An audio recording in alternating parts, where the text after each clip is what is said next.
স্বপ্ন আমার বাড়ি যাবে।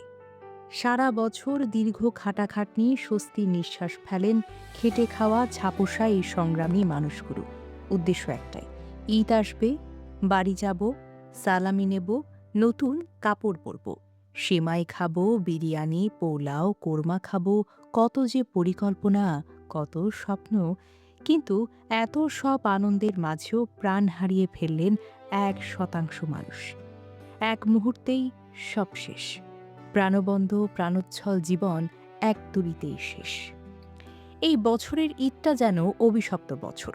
পরপর দুর্ঘটনা। এই তো কিছুদিন আগে ঘটে গেল লঞ্চ দুর্ঘটনা। 2 জন নিহত, বেশ কিছু আহত। এক কমবয়সী যুবক পিতা হবেন। স্ত্রী নিয়ে বাড়ি ফিরছিলেন, লঞ্চের পৃষ্ঠতায় প্রাণ হারালেন। গতকাল ঘটে গেল আরও এক দুর্ঘটনা। সর্বনাশী পদ্মা গ্রাস করে নিল ২৬টি দেহ।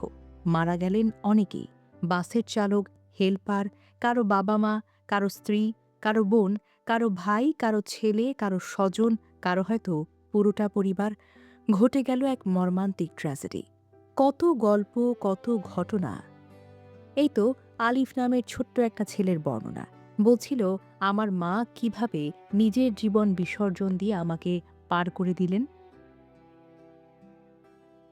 পাশাপাশি শায়িত হয়েছেন 2 জন নবদম্পতি।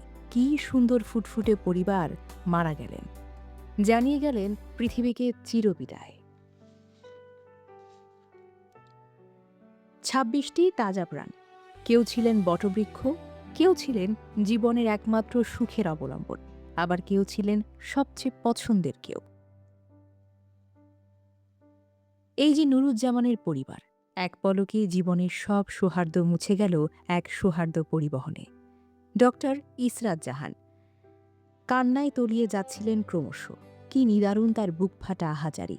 এই পৃথিবীতে কোনো কিছুর বিনিময় যেন তার দুঃখকে মোচন করতে পারবে না।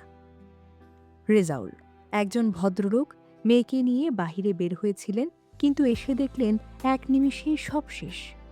শেষ একটা সাজানো গোছানো সংসার। এই শোক যেন সহ্য সীমার বাহিরে। চোখের পানি জমে বুকটা পাথর হয়ে যায়। হারিয়ে গেছে জীবনের সুন্দরতম স্মৃতিগুলোর একাংশ।